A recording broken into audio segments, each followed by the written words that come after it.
दुनिया बाहर के जितने लोग हैं जिनको ठाकुर जी का नाम नहीं मिला है, उनका संस्पर्श में नहीं आए हैं बिकॉज ऑफ प्रारब्ध, जो भी कारण हो सकता है, तो उसके लिए हम कुछ नहीं कर सकते। केवल दुआ कर सकते हैं कि उनके पास कभी ठाकुर जी का नाम पहुंचे, हम लोग पहुंचे और उनको ठाकुर जी के साथ जुड़ कर सके। लेकिन हम लोग, जिन लोगों को ठाकुर जी का मिला है, उनको ये जो अपॉर्चुनिटी मिला है, वो लोग बहुत भाग्यवान होके भी हम लोग कभी कभी दुर्भाग्य हो जाते हैं कि हम लोग फुल्ली ठाकुर जी को सरेंडर नहीं करते हैं। पूरी तरीके से हमको सरेंडर करना पड़ेगा। हम लोग का हर एक बिहेवियर, हर एक क्षण में ठाकुर जी होना चाहिए। जब होंगे तभी ये दो चारिता या फिर जो डुअल सिचुएशन है, मैं धोती पहनता हूं तो एक धोती खोल के, व्हाइट खोल के जब घर पे रहता हूं तो, और एक बेडरूम में एक, बाहर लोगों के साथ एक, ये डुअल ठीक बात नहीं है। तब हम कॉन्टिन्यूस नहीं, कंटिन्यूटी नहीं है हमारा, और कंटिन्यूटी जिन लोगों का नहीं है उनका कुछ भी अचीवमेंट नहीं होगा। हमको कंटिन्यूटी चाहिए। एनीवेज, ये एक निष्कर्ष था, वही मैंने पहले शेयर किया। उसके बाद घटनाएं बोलता हूँ बहुत ही मज़ेदार, जो मैं वहाँ पे एंजॉय कर रहा था, वो सब बातें बोलने का कोशिश करूँगा जितना शॉर्ट में हो सके। आधा घंटा मुझे दीजिए, 8 बजे तक मैं कोशिश करता हूँ ख़त्म करने का, क्योंकि पूज्य अविंदा का बात है, पूज्य बात आचार्य देव का बात है, दोनों का कॉन्फ्रेंस का बात। उसके बाद जब मैं उनके साथ बैठा था, कुछ छोटी छोटी घटनाएं हैं, मज़ेदार भी और सीखने लायक भी। ये सब मैं लिख के रखा हूँ, बोलूंगा बोल के। और इससे पहले मैंने ऐसा कभी नहीं किया था। आप लोगों के इंस्पिरेशन से, सुधृति माँ हो गए, बाकी लोग हो गए, सबके इंस्पिरेशन से मैं ये कर रहा हूँ, क्योंकि पहले तो ऐसे सुन के आ जाता था। एनीवेज, तो पूज्यपाद अविंदा पहले जो कॉन्फ्रेंस में 1 तारीख को बोले, एक तो उनके बोलने का तरीका, उनके बोलने का ढंग, सब कुछ बहुत ही यूनिक, अनोखा, और टू बी ऑनेस्ट एक टेड टॉक की तरह था। मैंने पहले भी उस दिन जो बोल रहा था, तो बिंकी दा, पूजने बिंकी दा, मतलब अविंदा खड़े होकर बोल रहे हैं और मैं उनकी तरह ही बोलने की कोशिश कर रहा हूँ। तो वो बोल रहे, छोटे काका हमको एंटी सोशल बोलते हैं, हमारे ग्रुप को, मेरा जो यंग ग्रुप है। क्यों एंटी सोशल है? क्योंकि हम लोग घूम फिर के देवघर में बहुत बदमाशी करते थे, दुनिया भर का खुराफाती चीज करते थे, गली कूचा सब जानते थे, तो इसीलिए हमको एंटी सोशल बोलते थे छोटे काका। और टू बी ऑनेस्ट, बचपन का टाइम भी बहुत ही अच्छा था, बहुत मज़ेदार था। मुझे कोई पहचानता नहीं था तो मैं बहुत मस्ती कर सकता था। ऐसे ही एक दिन का घटना है कि एक लड़के का गैंग घूम रहा था और एक माँ से हम लोग मिले घोड़े के अस्तबल के पास। उनसे बोले कि हम लोग तो पहली बार देवघर आए हैं, थोड़ा हमको बताइए यहाँ पे क्या हो रहा है। तो अपने तरीके से समझ के, जो भी उनका समझ है उसमें वो बताई। बोलते बोलते फिर इष्टवृत्ति का एक पहलू आया, तो उसमें उन्होंने बोला, देखो तुम्हारे ऊपर अभी सूरज का रोशनी आ रहा है ये, लेकिन शाम होगा तो या फिर अंधेरा होगा तो ढल जाता है, लेकिन इष्टवृत्ति अगर सही तरीके से करोगे ठाकुर जी का, तो तुम्हारे ऊपर हमेशा ये आलोक रहेगा। ऐसे ही कुछ कुछ बातें हम लोग, जिसको बांग्ला में आजगू भी बोलते हैं, मतलब बना लेते हैं अपने तरीके से, और गलत भी नहीं है, ये सब हमसे होता है, लेकिन सही कैसे, किस तरीके से सही से बता पाए वो बताना, वो जानना हमारा काम है। शायद इसीलिए उन्होंने बताया, और डीपी वर्क्स के माध्यम से इष्टवृत्ति को कैसे समझाया जाए उसके लिए भी एक पार्ट 1 बोल के वो निकाल चुके हैं, पार्ट 2 निकाल रहे हैं। वो मैं कोशिश करता हूँ, हम लोग सभी कोशिश करते हैं कि हमको मिले। एनीवेज, तो इष्टवृत्ति को लेके हम क्यों इष्टवृत्ति करते हैं, उससे हमको क्या मिलता है, उसको लेके पूजनीय अविंदा बोले कि ये एक साधन है, एक माध्यम है, एक टूल है। क्यों? हमको विनम्र बनाने के लिए, हम्बल बनाने के लिए। क्योंकि ईंट से जैसे सुराही नहीं बनता है, या मिट्टी का, मतलब सूखा ईंट जो होता है ना, वो हार्ड होता है, उससे कुछ भी आकार नहीं दे सकते आप, उसको नरम मिट्टी चाहिए होता है। वैसे ही कोई भी इंसान जब ठाकुर जी से युक्त होता है, या फिर हम लोग का भी खुद का रोजमर्रा का जीवन में हम बहुत सख्त हैं, एक ईगो लेके चलते हैं। हम लोग को लगता है कि पूरा संसार मेरा है, मेरी वाइफ, मेरा बच्चा, मेरा संसार, मेरा जॉब, मैं ही तो सेंट्रल फिगर हूँ, तो मेरे अंदर विनम्रता आता ही नहीं है। इसीलिए इष्टवृत्ति का टूल है। क्यों? उसमें पहले ही दिन, पहली सुबह हम लोग सुबह उठ के बोलते हैं कि जीव जगत जीवन कारण करुणामय स्वामी, तुम्हारी दया से मिला है जीवन, सब कुछ सकली पेशियामी। तो अगर तुम्हारी दया से हमको सब कुछ मिला है तो ये घमंड कैसा, ये ईगो कैसा? उसी पॉइंट पे ही हम लोग विनम्र होने का कोशिश करते हैं। ऐसे ही सारी चीजें जो प्रेयर हम लोग गाते हैं, नाम ध्यान करते हैं, हर एक जो टूल है हमको ठाकुर जी की दया से जो मिला है वो केवल इसीलिए कि पहले हमारा मन विनम्र हो। अगर नम्रता हमारे अंदर आएगा तो सीखने का जो भाव हमारे अंदर पैदा होगा कि हमको बहुत कुछ नहीं पता है, अभी मैं सीखने के लिए तैयार हूँ। नहीं तो ईगो लेके हम लोग चलते हैं, हाँ हाँ सब कुछ तो मुझे आता है, ऐसे ही चलते हैं हम लोग। और इंसान बूढ़ा तभी होता है जब वो सीखना बंद कर देता है। बाल पकने से इंसान बूढ़ा नहीं कहलाता है, बूढ़ा तभी कहलाता है जब सीखना बंद कर देता है और वो जड़ बन जाता है। ऐसे बोल के वो बोले। और हम लोग जाजन करते हैं, एक फनी वे में ही बोल रहे थे कि जाजन करने से जो जाजन जजन ये सब प्रक्रिया दिया गया है, जजन से तो ऑफ कोर्स बहुत कुछ सीखने को मिलता है हम लोग का, लेकिन जाजन करने से, बोलने से क्या होता है, ये इससे हमारा प्रैक्टिकल लाइफ में कैसे मतलब फायदा हो सकता है? कोई अपने बॉस को अच्छे से जाजन कर करके अपना प्रमोशन भी ले सकता है।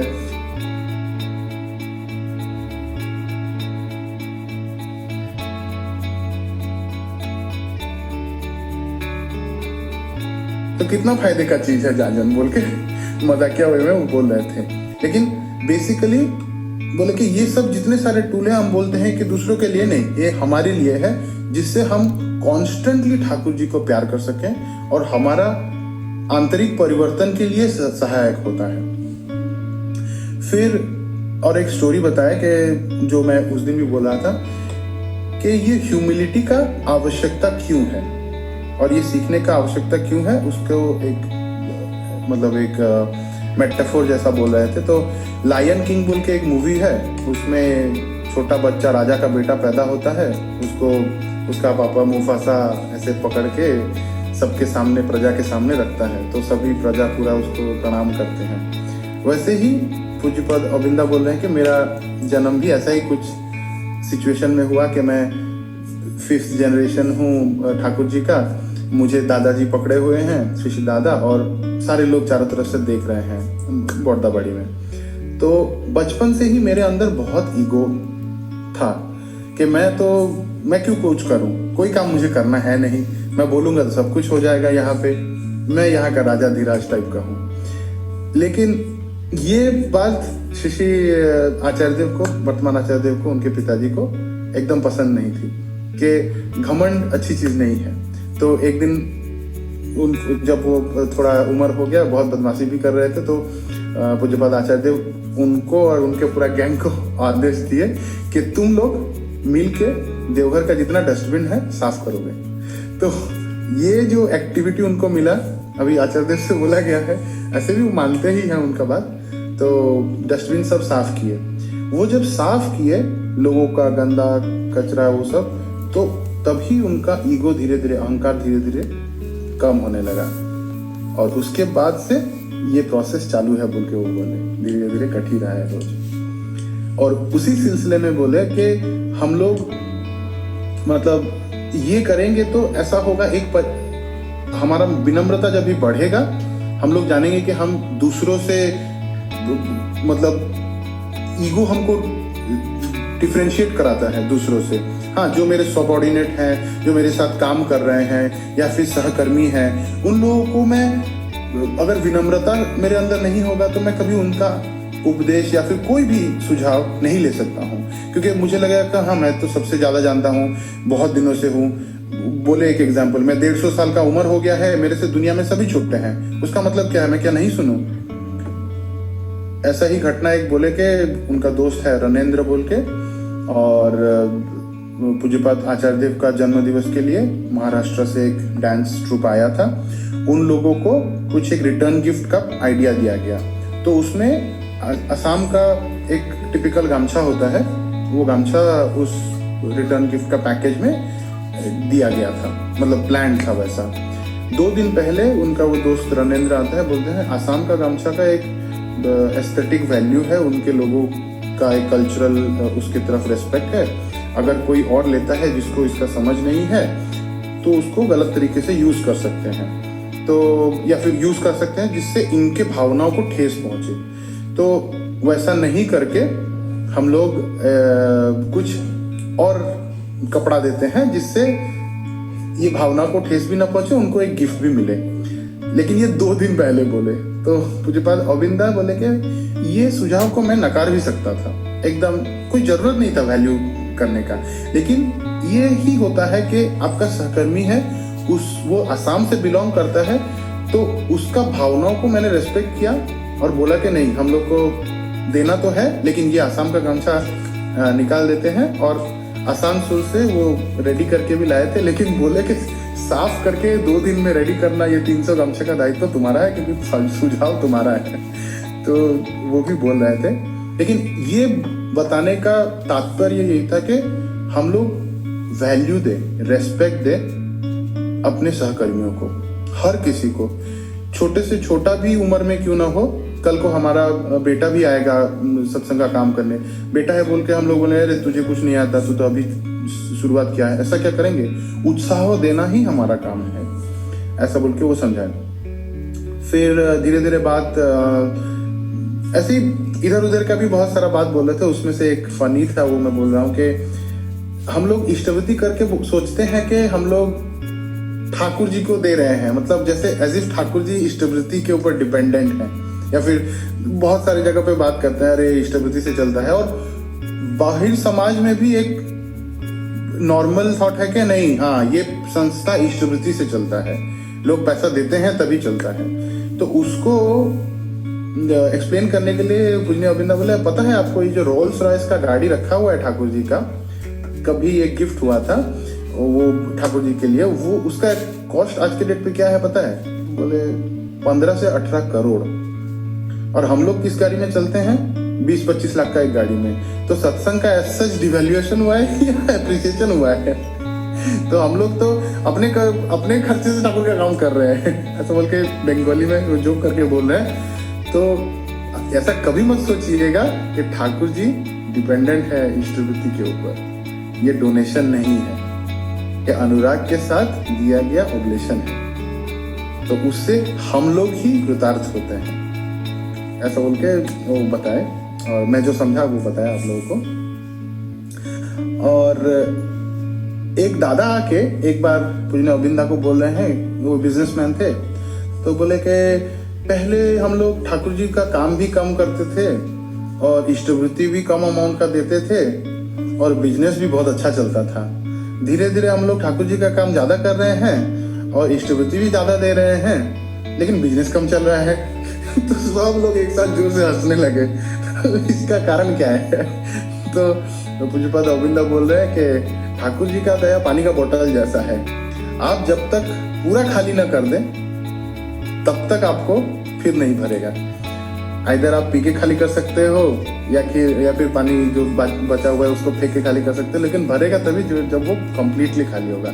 तो फुल सरेंडर होके अपना अंदर का जो भी है खाली करके ही उनके पास जाना पड़ेगा। जब तक आप अपना पूरा पैसा गद्दा के ऊपर लगा के दरवाजा खोल के घर से निकल के बोले ठाकुर मेरा पैसा है देखो, ऐसा कर जब तक नहीं करते हो तब तक कुछ नहीं होने वाला। ऐसा बोल के जोकिंग में भी वो बोले, तभी आपको ठाकुर जी का दया का मिलेगा। और इष्टवृत्ति का क्या उदाहरण है? एक उदाहरण दिए, वो हमारे यहाँ पे भी नेदरलैंड्स में एक बार आए थे, क्या नाम है उनका, अच्छा नाम बापीदा हम लोग बोलते हैं, ठीक है। तो सिंह राय बोल के वो दादा है, वो आनंद बाजार का जो बिल्डिंग है वो उनका मतलब कंस्ट्रक्शन में उनका बड़ा अवदान है।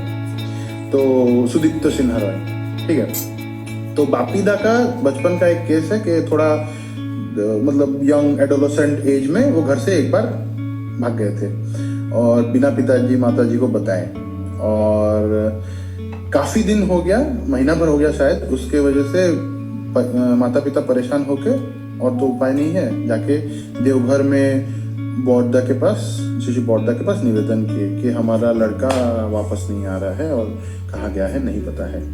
तो शिशु बौद्धा पूछते हैं अच्छा तुम्हारा बेटा इष्टवृत्ति करता है? तो बोलते हैं हाँ करता है। तो बौद्धा बोलते हैं चिंता मत करो वापस आ जाएगा। वो लोग बड़ौदा के घर से निवेदन करके मम्मी पापा बाहर आ रहे हैं और ये बड़ौदा के घर में घुस रहे हैं बेटा, तभी और वो दोनों फिर एक साथ मम्मी पापा बेटा मिलकर बड़ौदा को प्रणाम करने जाते हैं। तो ऐसे ही कुछ बहुत सारा, मैं वो जितना फनी वे में बोल रहे थे, स्पेशली बंगाली में बोल रहे थे, तो वो उतना मैं बोल नहीं पाया, लेकिन निष्कर्ष ऑलमोस्ट ऐसे ही था उनका summary of Pujyapada Arvind speech. फिर परम पूज्यपाद श्री आचार्य देव आए और पहले ही जो मैं बोल रहा था उसके ऊपर कि हम लोग को अपने बिहेवियर के ऊपर बहुत काम करना है। The only thing we can control is our behaviour, our reactions, our actions. तो उसके ऊपर हमको बहुत काम करना है। अगर हम कॉम्प्लेक्स ड्रिवन रहेंगे तो कॉम्प्लेक्स हमारा हमको हावी करके चलेगा और वैसे ही हमारा बिहेवियर होगा और वो हमको रसातल में लेके जाएगा। या फिर हम ठाकुर ड्रिवन हो सकते हैं हर मोमेंट में। ठाकुर का प्रिंसिपल, ठाकुर का जो चलनी था वही हमको ड्राइव कर सकता है और उसी तरीके से हम बिहेव कर सकते हैं।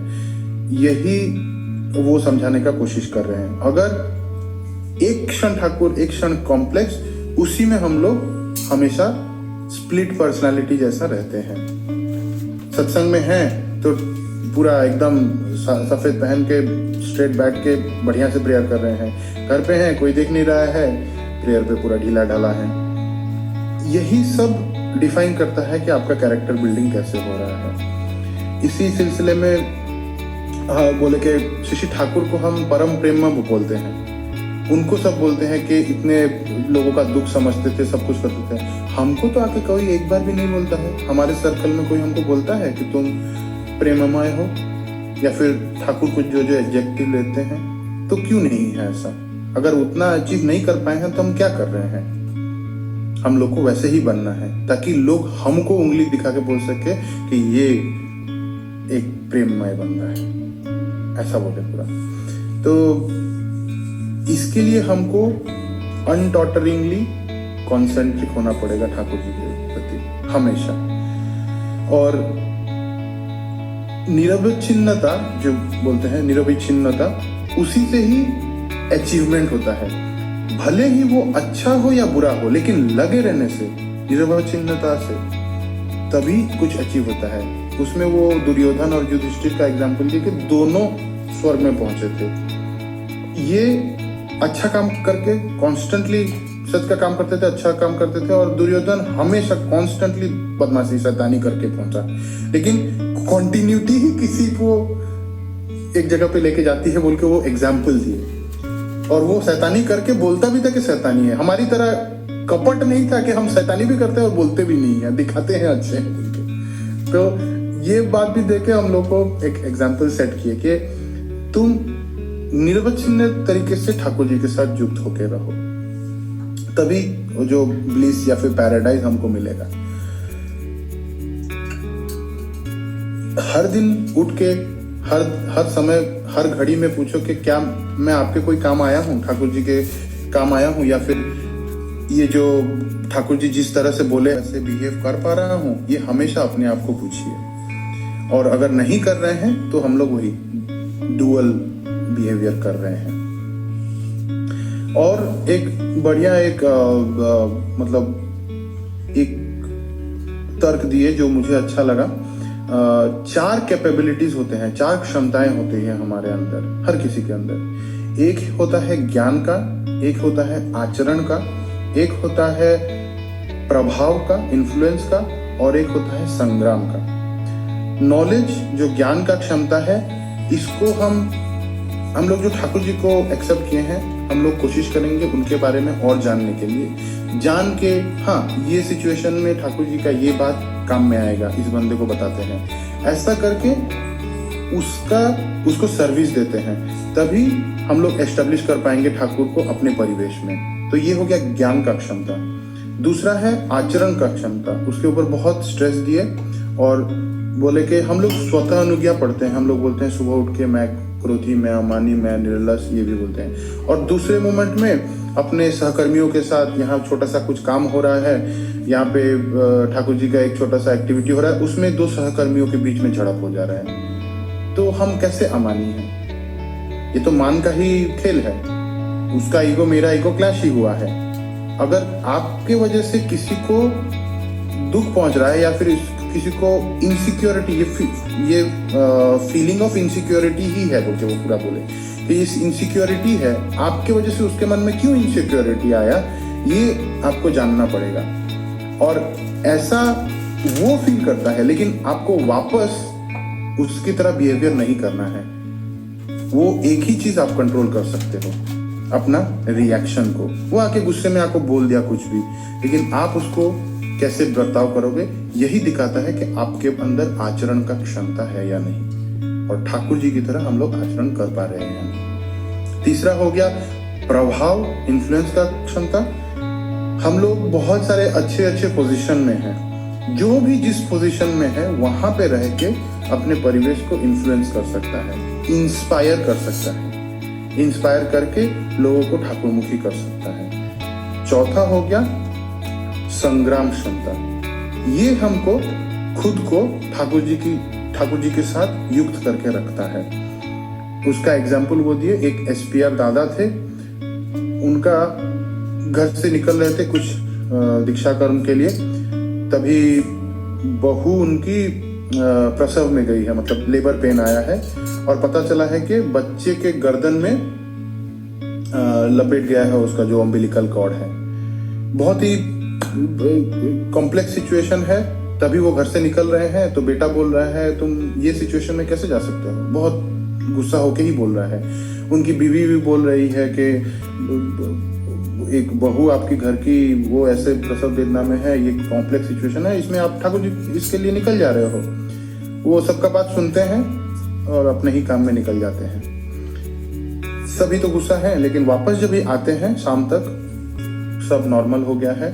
वो बच्चे के गले में जो टैंगल था वो खुल गया है, नॉर्मल बेबी डिलीवरी भी हो गया है। बेटा के पैर में गिर के पापा को क्षमा भी मांगता है कि मेरा बुद्धि भ्रष्ट हो गया था, मैं आपको कुछ भी बोल गया, लेकिन आप ठाकुर जी के काम में गए तभी ये सब ठीक हो गया। तो बांग्ला में एक बात है कि श्याम रखी ना कूल रखी, कूल के तुम ही रखो श्याम, आमी तोमा के रखी। आप ठाकुर जी को कंधे पे लेके चलोगे तो आपका जो जो चीज है वो सब वो टेक केयर करेंगे। ऑस्ट्रेलिया में एक दादा, एक एसपीआर दादा के बेटे और फैमिली रहती है। वो लोग एक बार एक सिचुएशन में पड़े थे जिसके वजह से ऑस्ट्रेलिया में एक अनकन्वेंशनल एक अप्रोच है उनका। पुलिस टीम कभी कभी साइकिक बोल के एक लोग बोलते हैं जिनको, वो लोग फ्यूचर का बात बोल सकते हैं। अगर आप लोग माइनॉरिटी रिपोर्ट मूवी देखे होंगे तो उसी तरह का कुछ स्टोरी है, जो कुछ लोग होते हैं जो फ्यूचर बोल सकते हैं। उसको भी कभी कभी वो सजेशन लेके कुछ क्राइम को होने से पहले रोकते हैं, ठीक है। तो वैसे ही कुछ कारण के वजह से वो एसपीआर दादा के जो मतलब बेटा और बहू है ऑस्ट्रेलिया में सेटल्ड है, वो लोग साइकिक को जाके कांटेक्ट किए अपना कुछ एक बारे में। तो साइकिक बोलता है कि तुम लोग जिसको फॉलो करते हो वो तो तुम्हारे कंधे पे बैठे हुए हैं, तुम आके मुझे क्या पूछ रहे हो, तुमको कोई चिंता नहीं है। तो कुछ दिनों बाद उनका जो चोरी वोरी हुआ था सामान वो सब वापस मिल भी जाता है। तो बात यह है कि हमको वो उनके ऊपर वो निर्भरता रखना जरूरी है। यही बात वो बोले एग्जैक्टली कि हम लोग डरते क्यों हैं ठाकुर जी का काम करते वक्त, या फिर उनको लेके भी जीवन में निर्भय क्यों नहीं हो पाते हैं, क्योंकि निर्भरता नहीं है हमारे उनका। अभी है और तभी नहीं है। और ये स्पेशली टेस्ट होता है जब संग्राम का सिचुएशन आता है, जब डिफिकल्ट टाइम आता है, जब चैलेंजेस आता है लाइफ में, तभी हम लोग वीक पड़ जाते हैं, क्योंकि पूरा डेडिकेशन नहीं है, पूरा निर्भरता नहीं है उनके ऊपर। अगर पूरा निर्भरता होगा तो हम कभी भी नहीं डरेंगे। जैसा वो फ्लाइट का स्टोरी है, पूरा टर्बुलेंस से जा रहा है, एक बच्ची बैठी हुई है, वो एकदम डर नहीं रही है, क्योंकि उसको उसके पिताजी पायलट हैं, वो चला रहे हैं। उसको एकदम निर्भरता है कि मेरे पापा मेक श्योर करेंगे कि मेरे को वो लैंड करेंगे। तो वो वैसा निर्भरता होना बहुत जरूरी है। लेकिन इस सब के ऊपर भी बाध्यता नहीं है कोई भी, क्योंकि सुनीति या सुनियम किसी को बाध्य नहीं करती है। ये बात को पहले कि ठाकुर जी हमको बाध्य नहीं करते हैं, एक ही बंधन है, वो है प्यार का, और ये हमारी तरफ से है। हम अगर उनको उसी तरह से प्यार करते हैं तो वही प्यार ही हमको बाध्य कर सकती है और कोई नहीं। और तो कंट्रोल हमारे हाथ में वो छोड़ के रखे हैं और किसी के पास वो कंट्रोल नहीं है। तो हमको देखना पड़ेगा कि कैसे करके हम उनके तरफ और आगे बढ़ सकें। फिर वो बोले कि हम लोगों का जो डीपी वर्क है, डीपी वर्क में कैसे WHO का जो आइडियल हेल्थ को कैसे अचीव किया जा रहा है, उसको रिलेट करते हुए बोले कि हम लोग बाहर निकलते हैं डीपी वर्क के लिए, तो उसमें हमारा शारीरिक एक एक्सरसाइज टाइप का होता है। ऐसे ही साइकोलॉजिस्ट बोलते हैं कि आप लोगों का मन अच्छा रखने के लिए अगर आप कुछ लोग मिल के अगर वॉक पे भी बाहर जाएं तो आपका मन अच्छा रहेगा, उसी से ही आधा हेल्थ अच्छा हो जाता है। तो एक तो हो गया हमारा शारीरिक पहलू, उसमें आंसर होता है। हम लोग बाहर जाते हैं, वॉक करते हैं, लोगों से मिलते हैं, फिर क्या करते हैं, वहां पे जाके कॉन्स्टेंटली ठाकुर जी के बारे में चिंता करते हैं, तो हमारा एक मानसिक वातावरण बहुत ही अच्छा रहता है, उत्फुल्लित रहता है, क्योंकि दूसरे को हमको जाके इंस्पायर भी करना है। तीसरा हो गया, जो हम दूसरे के पास गए, मतलब हम लोग समाज को प्रभावित कर रहे हैं, अपने समाज के लिए कुछ कर रहे हैं, तो सामाजिक हम लोगों का हेल्थ इंश्योर करते हैं डीपी वर्क्स के थ्रू। और चौथा हो गया, जाके वहां पे क्या करते हैं, हम लोग आध्यात्मिक बात ही करते हैं, एक हायर प्लेन का बात करते हैं, वहां पे जैसे पूरा सबका मंगल हो, सब अच्छे रहें, इसके बारे में चिंता करते हैं। तो ये जो शारीरिक, मानसिक, सामाजिक और आध्यात्मिक, ये जो 4 पहलू डीपी वर्क्स के माध्यम से केटर होता है डे टू डे लाइफ में, यही WHO बोलता है कि जिसका ये 4 पहलू ठीक है वो पूरी तरीके से सुस्त बन रहा है, इसका शारीरिक, मानसिक, सामाजिक और आध्यात्मिक। तो इन अ वे डीपी वर्क क्यों इतना मतलब ग्राउंड ब्रेकिंग या फिर आज के युग का सबसे इम्पोर्टेंट टास्क है, ये वो समझाए। एंड में बोले कि सभी खुश रहिए, सबाई सुखे থাকবেন, निरामय होए থাকবেন, हेल्दी रहिए और आनंद में रहिए।